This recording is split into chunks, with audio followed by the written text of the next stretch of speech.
faith. Let us strip off every weight that slows us down, especially the sin that so easily trips us up. And I will reflect on that in just a little while. But first, I want to share the words of a few people from among us.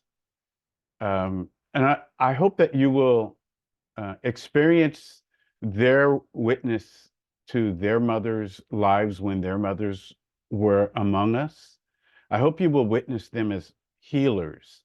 And really, that was my intent in asking them to share, is that it would be um, a therapy for me and healing for all of us. And so the healers that we are going to hear from today, the words of Jacob Lesner Buxton, Rosie Aguilar Moreno, Cheryl Duncan, Shella Duet, Jade Baxter, and Kenichi Yoshida. And I will also share, some of you have read, I sent an email out earlier in the week, the words of our granddaughter Brenda, um, to help us enhance our context. But here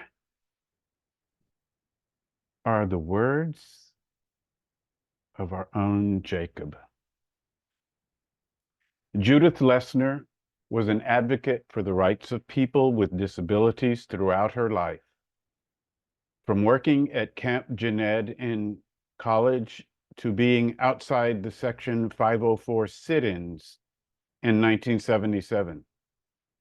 She worked tirelessly to educate people about the importance of disability inclusion. In later years, she taught workshops to thousands of parents about how to advocate for their children's rights in school settings. Her biggest desire was to see the disability rights movement working in coalition with other movements for social justice.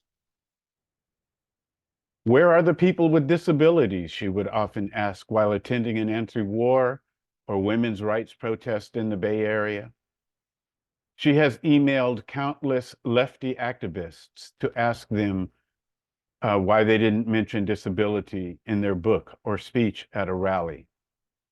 She often said that every other group under the sun got mentioned except people with disabilities. To pay tribute to my mom, please keep pointing out those in the movement who claim to be for social justice but never talk about disability. If you don't have any disability politics, it's never too late to learn. Please pick up a book by Alice Wong, Leroy Moore, or watch the movie Crip Camp. By the way, I think that's still on Netflix. If you don't, an old Jewish lady will come down from heaven and speak severely to you. Here's to my mom in the eventual fall of capitalism and the liberation of all, including those with disabilities. Thank you, Jacob.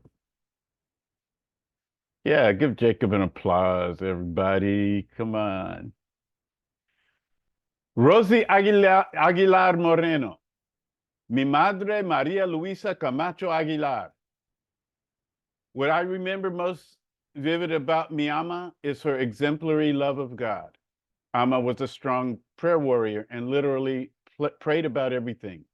She was devout in her faith and to her familia. Ama was hardworking and the most amazing cook I ever knew to this day. She was born March 22nd, 1930, and transitioned to heaven on September 22nd, 1980, much too soon. Life was safe, secure, and a better place because of Ama. She was a woman of many talents. She sewed dresses for me and my sister. She also sewed blouses and skirts for some of the extracurricular activities my sister and I were involved with. Although God took her too early, she was actually 50 years young, she seemed to have lived a full life. She never recovered from my apa's death. She died from a brain aneurysm. All of us siblings still talk about her every time we are together. We miss her beyond words. There is so much more that I could say about this beautiful, strong, and amazing woman who continues loving us all from heaven. I miss mi ama. Cheryl Duncan. Althea grew up one of 9 children on a small farm in the most isolated Pennsylvania county. She longed to become a teacher, but she recognized that the family resources were limited, so college wasn't an option. She chose to work summers in the nearby county apple and peach orchards and cared for an older couple to earn money to enroll in a business college. In addition, she waited on tables at an exclusive girls' boarding school. Upon business college graduation, she was a secretary in law office and then a financial institution. After marrying a local man, a year her senior, who came from a more privileged family, she worked in their family business, filing, writing, and typing letters, bookkeeping, keeping records. Once she became a mother, she continued to work part-time in the family business as well as volunteer in church and community. At the age of 36, while 4 months pregnant, her beloved husband died of a massive heart attack. 5 months later, she gave birth to a little boy. That spring, she was determined to take her 12-year-old daughter, 9-year-old son, and 6-month-old baby on a road trip. She wanted to prove to herself that she could do things with her family just like her husband had done. With the help of AAA, the trip was planned. The daughter navigated and the mother drove. The family saw sights in Western Pennsylvania, Ohio, Indiana, Illinois, Kentucky, and Tennessee. The following summer, the toddler stayed at home, but Althea took her daughter and older son along with a female cousin to New York City to experience the World's Fair. She did her research. The four took a Greyhound bus to Grand Central Station, found their way to a hotel in Manhattan, and for several days took the subway to Flushing Meadows to experience the World's Fair. Late night, they returned to Manhattan by subway, walking the underground tunnels to the hotel. There was enough time to take in sights in greater New York City. All incredible for a rural farm girl. Althea never lost that adventurous spirit. She became more and more active in the Democratic Party until she became a Democratic state committee person. She traveled the state. She worked for many future governors, senators, and representatives and shook hands with Democratic presidents. She was involved in these activities while still a working woman and a single mother. When the family business was sold, she secured an administrative assistant position with the County Department of Transportation. She remained in that position until the state politics changed, and she then worked part-time as an office administrator for the local mental health and substance abuse agency until the age of 85. Yet even in all her activities, she always had time and energy for grandchildren and great-grandchildren. They each felt loved and special when they were able to share moments with her.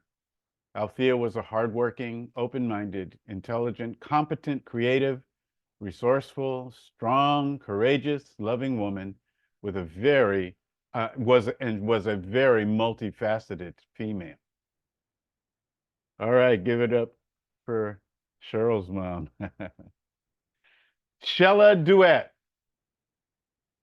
My mom, Willeen Joyce Watson, was born March 18th, 1935, in Arkansas. She was an attractive woman, always asked about her skin secrets, even into her 80s, not kidding. Mom loved looking good, and if she could make you laugh, it was all the better. Most of her life was spent in service to others, so I'll try to explain some of the parts that I know. She would plant her garden wherever land was available to her. Mom loved growing greens, tomatoes, squash, peppers, onions, and any berry that was sustainable. Of course, without question, she would share that I truly believe was the native part of her in action. Now I believe Mom spent approximately 21 years of her long work life working at Camarillo State Hospital, with a portion of that time being a kitchen supervisor. She and the cooks would make these large trays of food, really good food, and after everyone had eaten, she was instructed to throw the rest of the food away, legal purposes. Mom just couldn't do it. She wouldn't do it. Even with the possibility of losing the job, she didn't give a darn about those consequences. Mom gathered an ally or two, and they would carry that food out to the trunk of her car. After the shift was completed, she'd sing all the way as she drove out those big gates. Why? To bless people with freshly cooked food. Afterward, she'd clear her conscience by saying there was no way I was putting that good food in the trash, and she meant every word of it. Mom grew up with people who scarcely made it through the Great Depression. Some probably didn't. Her intentions were good. Well, I was blessed to be my mother's caregiver the last 8 years of her life. Mom peacefully transitioned on June 22nd, 2022. Thanking God, because being able to be there for someone's last days on this earth is a true gift. Hard, yes. A healing time, yes, all part of the gift. So for those of us who had difficult mother-daughter or mother-son relationships, this is where the restorative love and power of forgiveness breaks through absolutely everything. Jesus, the reader of the intent of the heart, carried all that pain. Our Creator seemed to endow Black mothers with the ability to carry way more than they thought they could, and then come through it all in such an exceptional manner. We've shared love and healing with the world. We've been his hands and feet. So Mom, you go ahead up there in heaven and do your little dance. All right? For Willie. Jade Baxter. My mom, Rowena Chappelle Baxter, was born in rural Oklahoma in 1916, the eldest girl of 5 siblings. Woodrow Wilson was president, and it was 2 years before the Spanish flu pandemic. She lost her mother at age 12 to pneumonia and cared for the family until my grandfather remarried and had 6 more children. She was a teen during the Dust Bowl years and married William Baxter of Tennessee. They had 6 children and a small farm and a coffee shop in the town of Ardmore. Jim Crow was a part of life in Oklahoma, and my sister told me she never understood why there was so much hostility towards Black, brown, and Native Americans. She would say to my mom, "Aren't we all created in God's image? Because it's in the Bible." Life was hard for my mother, as my dad was a philanderer and an abusive alcoholic who pushed her around when he was drunk and cheated on her many times. Thankfully, the family moved out west as my grandfather started the first dry cleaning business in Santa Barbara. I was born as the 7th child much later than the rest, with a 23-year span between us. My parents finally divorced, and life was challenging for a single mom back in the 60s. She supported us as a waitress. She couldn't get a line of credit and saved her tips to buy a car. Now I understand how accomplished she must have felt, as women didn't have the resources they do now. Even though it was hard for me to change schools often in my early years, I still had a great childhood. All I ever saw was this incredible, hardworking, sassy woman who would never give up. I am the woman I am today because of her, just as sassy and hardworking. The best role model a girl could have. She passed away from complications of Alzheimer's in 2008. I miss her every day. All right, give it up for Jade and her mom. Kenichi Yoshida. I remember seeing the large scar on my mom's outer left thigh, a physical mark that she carried until the day she passed on, August 10th, 2015, from non-small cell lung cancer. I now wonder in the resurrection whether the scar would still be on her left thigh. When I was inundated with white evangelical theology and ideology, I would have never thought the resurrection of the just would include any form of scars. However, the more I meditate on Jesus, stripped of white supremacy, colonialism, empire, and a host of isms, I see his scars from the inhumane beating that he took in love. Yes, now I am inclined to believe that the scars that result from love will remain. Many decades ago, during one afternoon, having driven home and forgetting to yank the emergency brake, with my younger brother in the back seat, the vehicle started to roll down toward a rather sharp declining slope. Mom, without hesitation, ran with all her might, sought to stop the vehicle on the driver's the driver's seat side, the right side, while the door remained open. She tried to push and push with everything she had, but alas, the car kept rolling backwards, getting closer and closer to the edge of the slope until the lower sharp edge of the right front door dug into her left thigh, about 6 or more inches long, causing Mom to pass out due to the immense pain. Miraculously, the vehicle stopped and my brother was rescued. Mom was taken to Kent Hospital where her thigh was stitched and time had to be given for her recovery. Since that traumatic incident, each time I looked at the scar on her left thigh, I recall why it was there. One word, love. And since faith and hope seem to pass away with love remaining, I won't be surprised when I see Mom again in the resurrection. The scar on her thigh will still be there. So thank you, Kenichi. Thank you for your mom. Now this last one, some of you have already read because I sent it out in an email, but I found it to be healing to hear from our granddaughter, Brenda. Hi, Grandpa. I am so sorry to hear about Grandma. Hope I can get through this because I have read it a few times and haven't gotten through it yet. And I haven't known what to say, but last night I dreamt about little Grandma, what we called her, and Grandpa.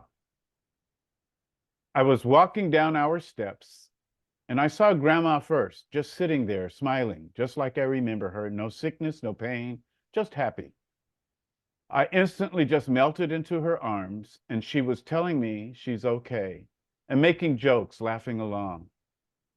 Then I saw Grandpa, so tall, and he had the brightness I still know to this day. He was wearing his glasses, and I went over to him and just fell into his arms in a long hug and clung to him so hard. He laughed his breathy chest laugh and didn't have to say anything for me to know he was okay, and they are both together now.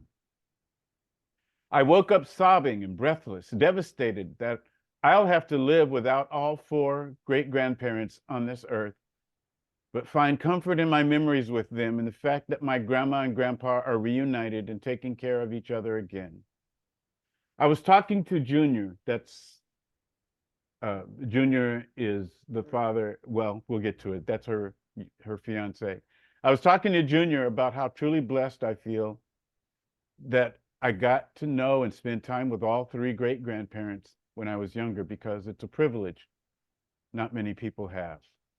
I feel so sad knowing I'll never see them again, earthside, and upset that I can't turn back time to the days when David was younger. David is her younger brother, David the Fourth. And we visited and had a picnic in the front yard or hung out inside, watching them play games. But I'm so glad they were able to find each other once more, and I got their message loud and clear. I hope and know my baby will know his grandparents like I knew mine, And those memories will last a lifetime, like they will for me. Well, I will say that, I mean, I couldn't ask for a more beautiful granddaughter except for my other granddaughter, who is only 2. So you may have noticed that in the words that Brenda wrote, that the word heaven is not there, but you probably thought heaven as I read them. Our kids are not big church people, and our grandkids are not like growing up with the church experience, except they do draw on the experience of their ancestors, which include Diane and myself, and on both sides of the family. And so there's a sense of mystery and godliness in all of their lives, and they just couldn't be more wonderful grandkids. I read Hebrews 12 earlier. Therefore, since we are surrounded by such a huge crowd of witnesses to the life of faith, let us strip off every weight that slows us down, especially the sin that so easily trips us up. Here's my understanding of the weights and the sins in more contemporary language. They represent our old story. And I think all of us could say that we continue to shed our old story, and we continue to write a new narrative for ourselves. So this is not something static when we say that anyone who is in Christ is a new creation, but it's a constant rebirth. We are being born again to new life, something that we all celebrate. We also know in our hearts that our mothers who have passed on, they're not gone, that we continue to experience them now, and we draw on their strength, we draw on their spirit, their uniqueness. Kathleen's father, who I know better through Kathleen's brother, Dan, who has been a friend of mine for some 30 plus years, 40 years actually, Dan Hodson.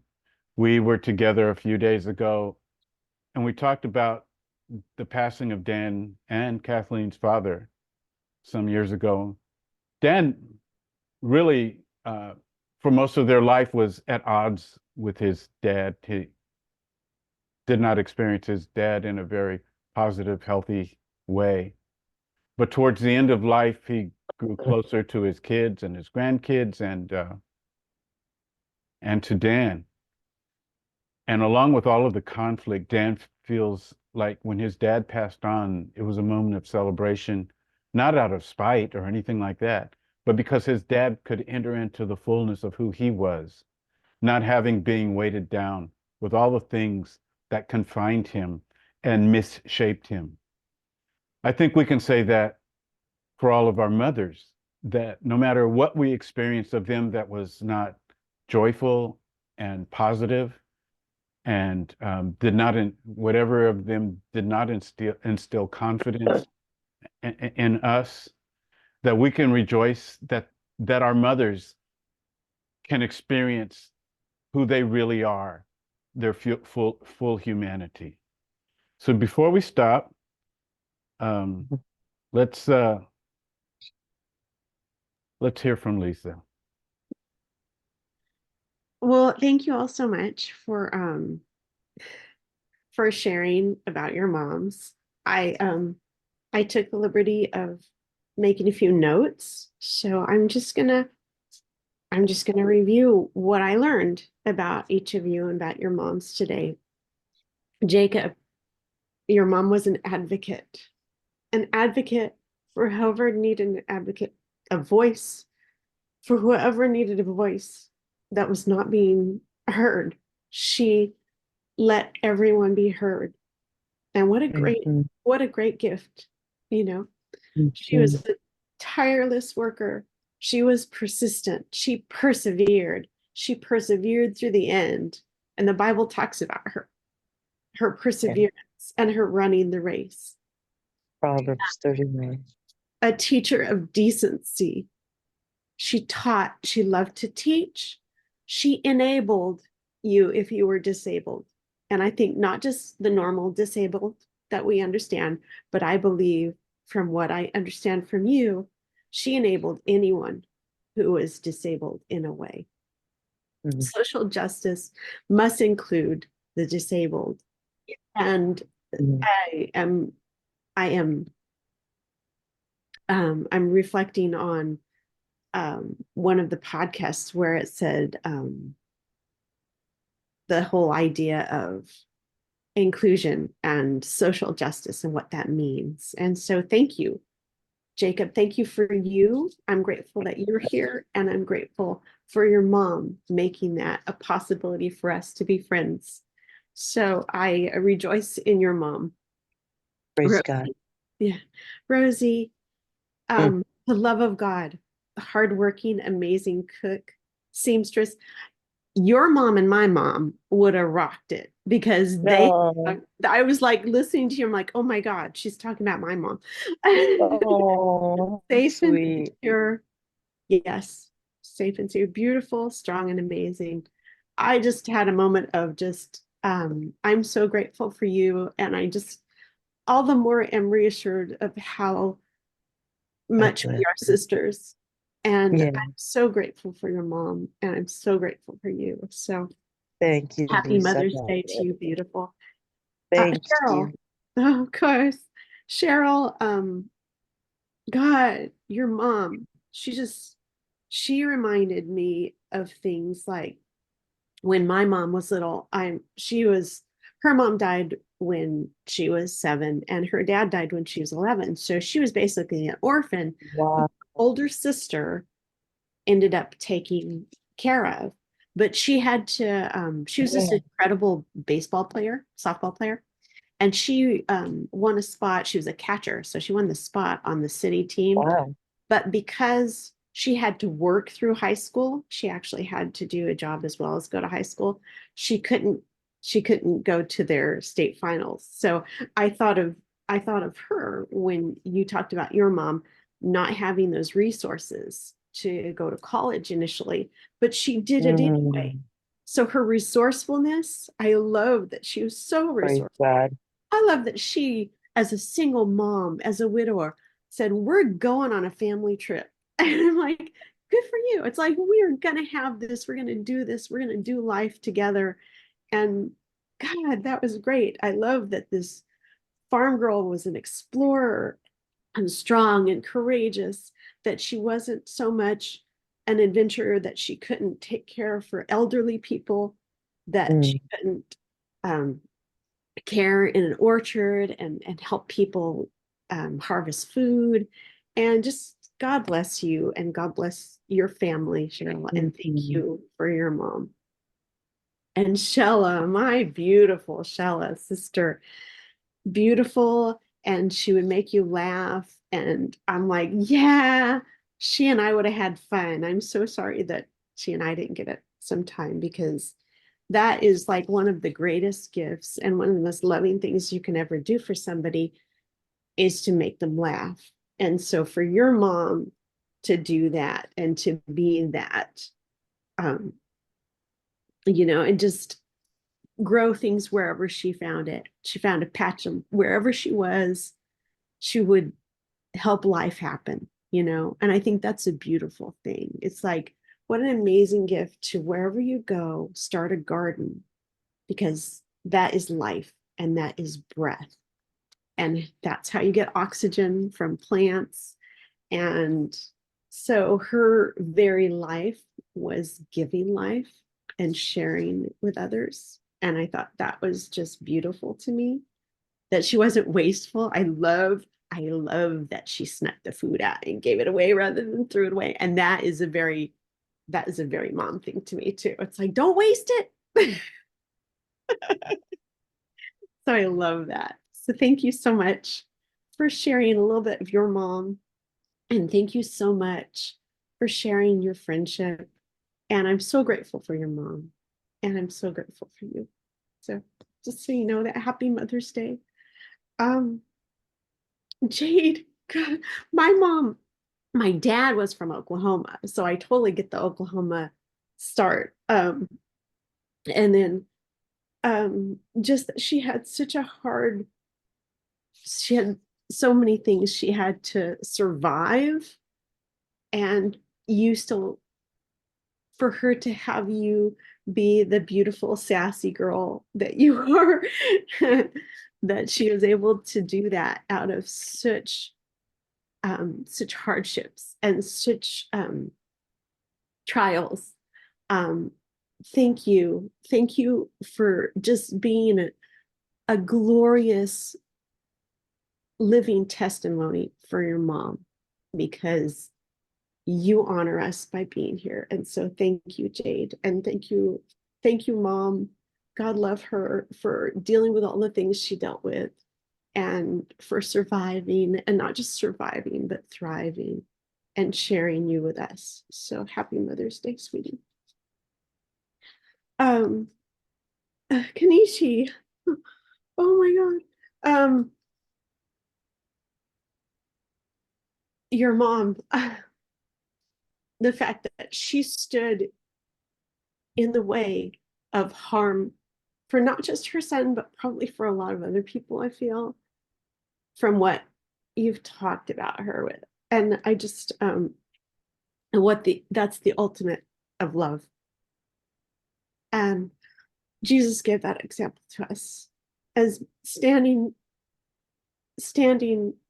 in the way of harm, so that we could be safe. So I'm grateful that she would do that. I'm grateful that she has given us you, and that you continue to stand in the gap for people. And so thank you so much. I'm so grateful for your mom. I'm so grateful that she has given us you. And I'm so grateful for your wisdom and your presence here. And just God bless you guys. And thank you so much. Okay, Brenda. If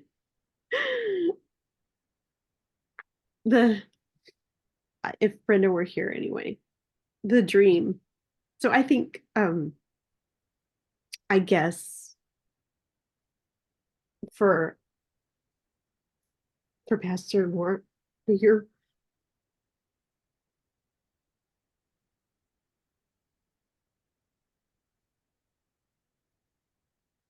I think it's wonderful, and I think it's so fitting that Brenda, in her dream, the first thing she talks about is your mom's smile.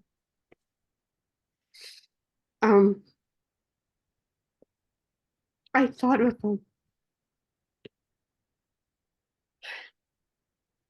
what you said is now she's limitless.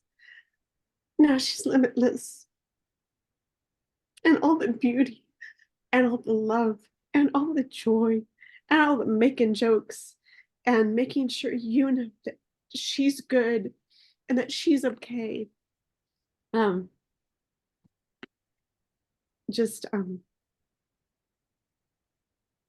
She is now limitless, is what the word that came to me. She's not held back by any of the things that held her back physically here. And she is fully herself. And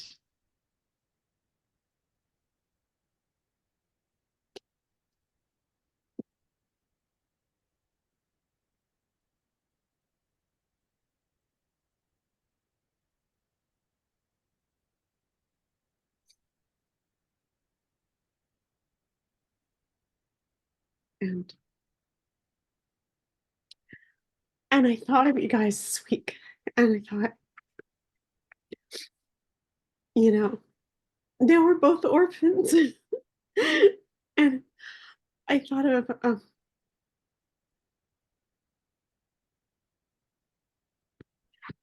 I'm just here with you in this moment.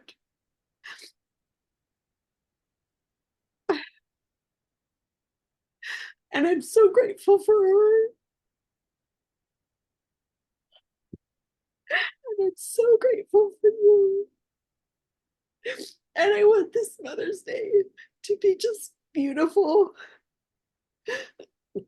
And I'm so sorry.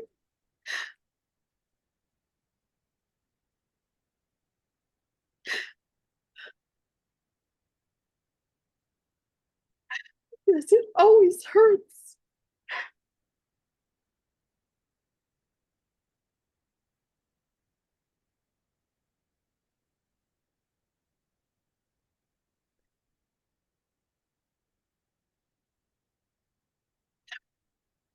It doesn't matter how old she is or how young she is. This is the person that has known you forever. She's the only one who has known me from the moment that I started to exist in this life. And that person knows all the ugly things about you and still loves you. And to not be able to give her a hug, I'm so sorry.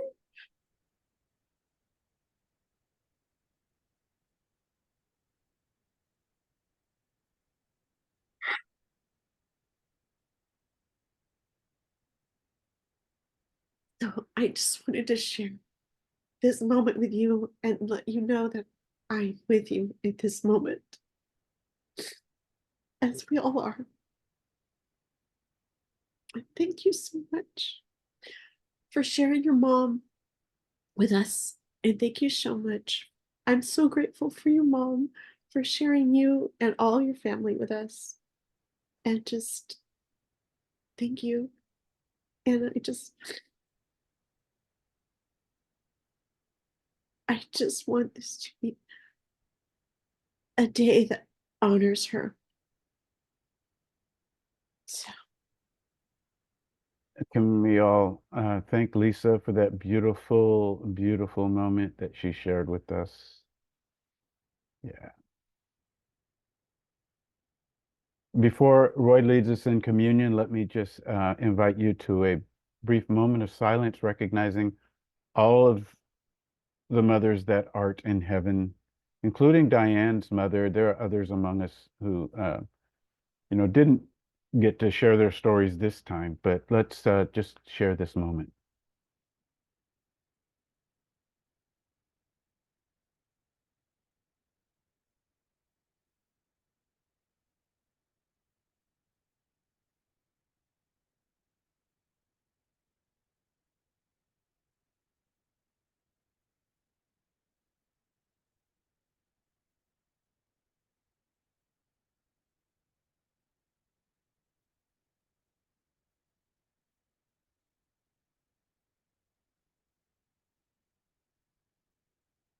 Okay, Roy.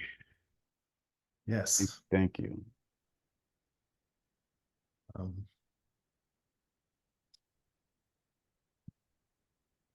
most weeks when I lead communion, I start by talking. It doesn't feel like there are any other words to be said. So let us take the bread. As Jesus did on that night when he was betrayed, he took the bread and he broke it and he said, "My body, given for you. Take the bread and eat."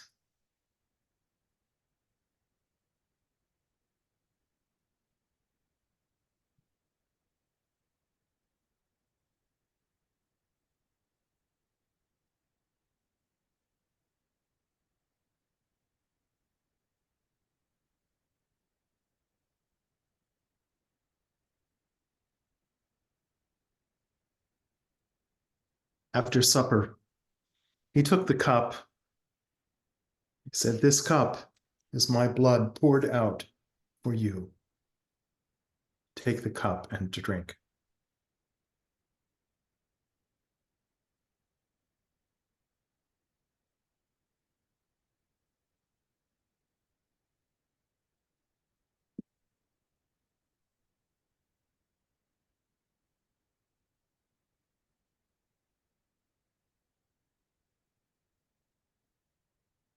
Let us pray.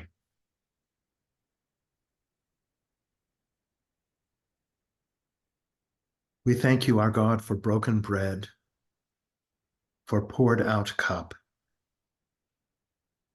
We thank you for the women who gave of themselves, both in their strength and in their weakness,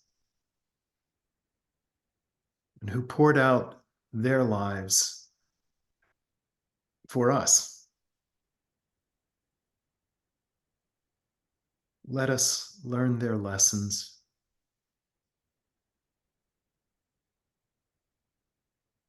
And follow the good path which they began and which you have laid in front of us. For those who come after us, whom we love, for those whom we will never even meet, but who you love. Thank you. In the strong and loving name of Jesus. Amen.